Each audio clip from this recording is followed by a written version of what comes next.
Hello friends, welcome to the new episode of my channel I Prince. এখন কথা বলবো basically একটা ব্যাপার নিয়ে, সাউথ ভার্সেস বলিউড নিয়ে, যেটা মোটামুটি প্রত্যেকটা সময়ই আলোচনায় থাকে, হিউজ পরিমাণে আলোচনায় থাকে।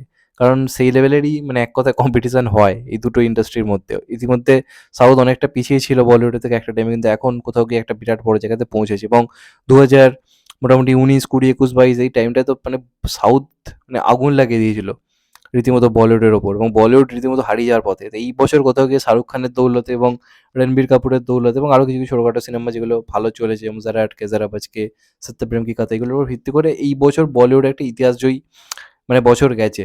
মানে আনবিলিভেবল একটা বছর গেছে। শুধুমাত্র 500 কোটি, 600 কোটি, 800 কোটি এরম লেভেলে খেলা হয়েছে। হিন্দি সিনেমা 1000 কোটি 1000 কোটি করে যাচ্ছে, এরম লেভেলের খেলা হয়েছে এবং শাহরুখ খান এটা করে দেখিয়েছে। এবং আপনারা যদি দেখেন শাহরুখ খানের পাঠান রিলিজের পরও কিন্তু এই বছরটা খুব খারাপ যাচ্ছিল। পরপর back to back flop flop সব সিনেমা হতে হতে তারপর আবার জওয়ান রিলিজের পর থেকে ওই যে শুরু হয়েছে সেটা এখন চলছে। তো এই বছরটা বলিউডে দুর্ধর্ষ গেছে এবং তার পেছনে বড় বড় সিনেমা ছিল, মানে প্রপারলি যেগুলোকে আমরা বড় সিনেমা বলি, যেগুলো দেখি লোকে দেখতে যাবে, এরকম সিনেমা ছিল। অ্যানিমেলের হাইপ যখন থেকে ঘোষণা করা হয়েছিল তখন থেকে ছিল। জওয়ান, পাঠান, ডাঙ্কি এগুলো নিয়ে তো প্রথম থেকেই ক্রেজ ছিল। এছাড়া আরও কিছু সিনেমা এসেছে, যেগুলো ভালো চলেছে। কিন্তু ব্যাপারটা হচ্ছে এই বছর আ সাউথেও বড়, বড় সিনেমা হয়েছে, কিন্তু বলিউডে কিছু সেইভাবে কিছু করতে পারেনি। তার কারণ হচ্ছে বলিউড এই বছর বড়, বড় কাজ এনেছে এবং শাহরুখ খান একা একটা ভয়ঙ্কর খেলা দেখিয়েছে, রণবীর কাপুর খানিকটা দেখিয়েছে।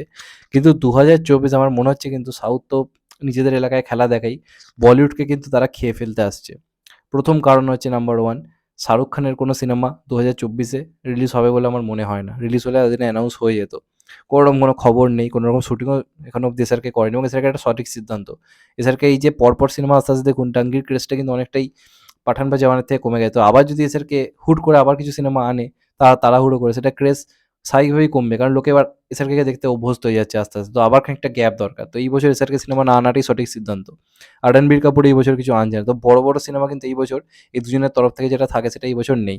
সলমান খানের ট্র্যাক রেকর্ড খুব একটা ভালো যাচ্ছে না, যেখানে টাইগার 3 মতো সিনেমা সেইভাবে বড় হিট দিতে পারল না যতটা আশা করা হয়। যেখানে ধরুন অ্যানিমাল, রণবীর কাপুরের সিনেমা এত বড় ক্রেজ, সেখানে টাইগার একটা ব্র্যান্ড। তো সেই হিসেবে সেই লেভেলে কালেকশন করতে পারেনি। কিসি কে ভাই কিসি কি জান সেরকম ভালো বিজনেস করতে পারেনি। তো সেই হিসেবে সলমান খানের পরের বছর দা বুল বাদে সেটাও এখনো কিছু অ্যানাউন্স করা হয়নি। তো ওটা বাদে এই মুহূর্তে কোনো বড় সিনেমা এই মুহূর্তে নেই। আর ঈদে সলমান খান এই বছর আসছে না, যেটা তার ভালো বক্স অফিসের মানে সময়।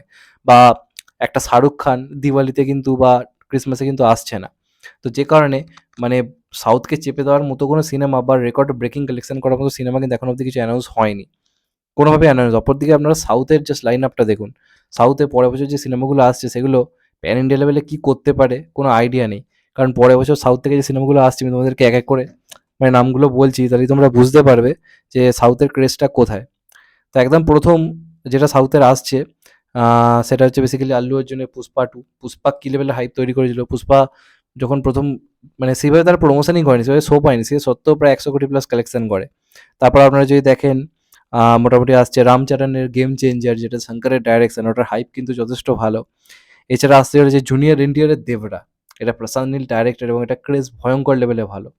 তারপর আপনি যদি দেখেন প্রভাসেরই একটা সিনেমা আসছে 'প্রজেক্ট কে'। প্রভাস কিন্তু 'সালার' দিয়ে বড়সড় কামব্যাক করেছে। তার আবার ট্র্যাক রেকর্ডটা ফিরে এসছে এবং যদি এই ফর্মটা বজায় রাখতে পারে 'প্রজেক্ট কে'ও যদি ভালো হয়, প্রভাসের যে স্টারডম আমার কিন্তু মনে হয় হিন্দিতে ভয়ঙ্কর কালেকশন করবে। কারণ প্রভাসের সঙ্গে লড়াই করার মতো বা এটা আল্লু অর্জুনের সঙ্গে লড়াই করার মতো, এদের যে বড়, বড় সিনেমা সেগুলোর মতো লড়াই করার মতো কোনো এসআরকে বা সালমান বা আমির এইরকম কিন্তু সিনেমা আসছে না পরের বছর। যে কারণে বলিউড মানে একটু হলেও চাপে পড়বে এবং ফাঁকা মাঠে গোল দেওয়ার কিন্তু সুযোগ রয়েছে সাউথের সামনে। তারপর ধরুন আসছে কমল হাসানের 'ইন্ডিয়ান টু', যেটার ক্রেজ ইনস্যান। আবার যদি দেখেন রজনীকান্তের 'ভেটাইয়া' আসছে। তো এইগুলোর ক্রেজ কিন্তু খুব ভালো এবং প্রত্যেকটা মাসে একটা করে সাউথের বড়, বড় সিনেমা রয়েছে। 'কান্টারা 2' রয়েছে। এরকম বড়, বড় সিনেমা কিন্তু বছরভর কিন্তু রয়েছে। প্রত্যেকটা মাসে একটা করে এবং এগুলো স্বাভাবিকভাবেই হিন্দিতে ভালো চলবে। কারণ পরের বছর অডিয়েন্স হিন্দি থেকে সেরকম বড় সিনেমা কিছু পাচ্ছে না, যে কারণে তারা সাউথের উপর একটা ভরসা করবে। যেটা 2022 এও হয়েছিল। সাউথ কাঁপিয়ে দিয়েছিল। তো সেটা কিন্তু এই বছর আমার 2024 আমার মনে হয় হওয়ার চান্স রয়েছে। একমাত্র ভরসার জায়গা হচ্ছে অক্ষয় কুমার, যার ২-৩ বছর খুব খারাপ যাচ্ছে। 2022-23 খুব খারাপ গেছে। 2021 এ 'সূর্যবংশী' অব্দি অক্ষয় কুমার নিজের প্রাইম টাইমটা কাটিয়ে দিয়েছিল। 2016 থেকে 21 অব্দি 5 বছর। এখন একটা অক্ষয়ের খারাপ টাইম যাচ্ছে, কিন্তু ব্যাপার হচ্ছে এটা পরের বছর সব বড়, বড় সিনেমা কিন্তু অক্ষয় কুমারের হাতে রয়েছে। একমাত্র ফাইটার একটা সিনেমা রয়েছে ঋত্বিক রোশনের, যেটা একটা কিছু করার জায়গা আমার মনে হয় রয়েছে। তবে প্রবলেম হচ্ছে মানে ইন্ডিয়ান যে অডিয়েন্সের মাঝে একটু ওই মানে এয়ার বেস যে সিনেমাগুলো যেগুলো হয়, যেমন ধরুন ওই টম অ্যাভেরিক বা এই ধরনের যে সিনেমাগুলো ক্রেজ খানিকটা হলেও কম হয়। ঋত্বিক যদি একদম ব্যাং ব্যাংয়ের মতো একটা অ্যাকশন সিনেমা করতো তাহলে ক্লিয়ারলি এটাও অ্যাকশন সিনেমা, কিন্তু যদি ওইরকম হতো তাহলে আমি এখন থেকেই বলতাম সিনেমাটা হিউজ হয়ে যাবে। এবার এরকম আকাশে উড়ছে উড়ছে এই ধরনের যে অ্যাকশনগুলো, মানে এয়ার বেসিসে যে অ্যাকশনগুলো আছে সেগুলো নিয়ে এখানকার অডিয়েন্স একটু কম এক্সাইটেড থাকে, আর গানগুলো সেই হাইপ তৈরি করতে পারছে না। তো ফাইটার আমার মনে হয় না যে সেই 600-700 কোটি বক্স অফিস আনতে পারে বলে।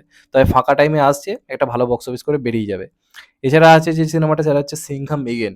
সিংঘাম এগেন একটা সিনেমা রয়েছে যেটা লড়াই করার আমার মনে হয় ভালো চান্স রয়েছে, যদি প্রপারলি ক্যামিওগুলো ঠিকঠাক থাকে। কারণ দেখুন ক্যামিও থাকলেই সিনেমা হিট হয়, এটা কিন্তু টাইগার 3 এর ক্ষেত্রে হয়নি। লোকের মধ্যে একটা একঘেয়েমি চলে আসছে। তো সেখান থেকে দাঁড়িয়ে সিংঘাম এগেন মানে অজয় দেবগনের উপরে কিন্তু অনেকটা নির্ভরশীল। সিংঘাম লোকটার জন্য লোকে যাবে। ক্যামিও-ট্যামিওর জন্য যাবে বলে আমার মনে হয় না। তো ওটা কিরাম হয় তার উপর অনেক কিছু ডিপেন্ড করছে। এছাড়া কিন্তু বছর পর অক্ষয় কুমারের সিনেমার উপর একটা নির্ভর আমাদের থাকতে হবে। ওয়েলকাম 3 বলি, বিএমসিএম বলি, বড় মিয়াঁ ছোট মিয়াঁ যেটা আরকি। ওটার একটা ভালো হাইপ রয়েছে এই মুহূর্তে দাঁড়িয়ে। কারণ ২০২৪ এ যে সিনেমা ঘোষণা হয়েছে তার মধ্যে বিএমসিএম এর হাইপটা অনেকটা বেশি। ঈদের টাইমে আসছে বলে। তবে আমার মনে হয় না মানে অক্ষয় কুমারের সেই রেঞ্জ রয়েছে যে একাই ৫০০ কোটি ৬০০ কোটি কালেকশন দেবে বলে। আমি ছোট করছি না। কিন্তু অক্ষয় কুমারের যে অডিয়েন্সটা সেটা অত হিউজ নয় যে শাহরুখ খানের মতো এই লেভেলে বক্স অফিস দেবে বা সাউথের কিছু একটা লড়াই করতে পারবে। আমি চাই যে অক্ষয় কুমার ওই লেভেলে বক্স অফিস দিক। কিন্তু পরের বছর শাহরুখ, সালমান না থাকাটা বলিউডের কাছে একটা চাপের ব্যাপার এবং আমার মনে হয় সাউথের ডমিনেট করার একটা জায়গা কোথাও গিয়ে থাকবে। হিউজ পরিমাণে থাকবে। একটা লড়াই বড়সড় করতে হবে। এবং একটা ব্যাপার রয়েছে, যে বছর শাহরুখ খান থাকে না, সে বছর আবার অক্ষয় কুমার খুব ভালো পারফর্ম করে। এটা আগেও দেখা গেছে। তো সেই হিসেবে যদি ২০২৪ এ অক্ষয় কুমার ভালো কিছু করতে পারে, বড়, বড় সিনেমা কিন্তু অক্ষয় কুমারের রয়েছে যেগুলো ব্র্যান্ড মুভি। ওয়েলকাম 3 রয়েছে, আরো বড়, বড় কিছু কাজ রয়েছে। তো অক্ষয় কুমারের জন্য একটা বড় বছর এটা। বাকি বলিউড কি করবে জানি না। অক্ষয় কুমার কিন্তু ফাঁকা মাঠে গোল দিতে পারে। কারণ রাস্তা ফাঁকা রয়েছে এবার। কিন্তু যদি না পারে, বাই চান্স এই বছর যদি যায়, সাউথ খেয়ে ফেলবে বলিউডকে পরের বছর। তখন আবার ২০২৫ এ ওই শাহরুখ বা রণবীর এদের সেই বিগ, বিগ মুভির জন্য কিন্তু অপেক্ষা করে থাকতে হবে। তো দেখা যাক কি হয়। এই বছর তো বলিউড কাঁপিয়ে দিয়েছে। পরের বছর কিন্তু শাহরুখ, সালমান কিন্তু নেই। রণবীর কিন্তু নেই। অক্ষয় কুমার শুধুমাত্র রয়েছে। ঋত্বিক রোশন খানিকটা রয়েছে। তো এরা এই বছর শাহরুখ, সালমান যে জিনিসটা করতে পেরেছে সেটা পরের বছর অক্ষয়, ঋত্বিক এরা করতে পারে কিনা? একটা অজয় দেবগন করতে পারে কিনা? এটা কিন্তু একটা দেখার ব্যাপার থাকবে সাউথকে হারাবার জন্য। যেটার চান্স আমি নেই বলব না, কিন্তু খুব ডিফিকাল্ট। মানে অক্ষয়ের কামব্যাক বছর হয় কিনা এটার উপর অনেক কিছু নির্ভর করছে। দেখা যাক সেটা কি হয়। এছাড়া সাউথ কিন্তু পরের বছর কিন্তু ভয়ঙ্কর খেলা দেখাবে। বড়, বড় কাজ রয়েছে। তো যাই হোক, এটা আমার মনে হলো আলোচনা করার মতো ব্যাপার। তোমাদের এটা নিয়ে কি মনে হয় অবশ্যই কমেন্ট করে জানাও। আর যদি চ্যানেলটা নতুন হয়ে থাকো চ্যানেলটাকে সাবস্ক্রাইব করে দিও and hit the bell icon. ভালো থেকো সবাই। টেক কেয়ার, নমস্কার। আবার দেখা হবে এখন তো ভাই। Take care. ততক্ষণ তোমরা সবাই ভালো থেকো, সুস্থ থেকো। টেক কেয়ার, নমস্কার। আবার দেখা হবে।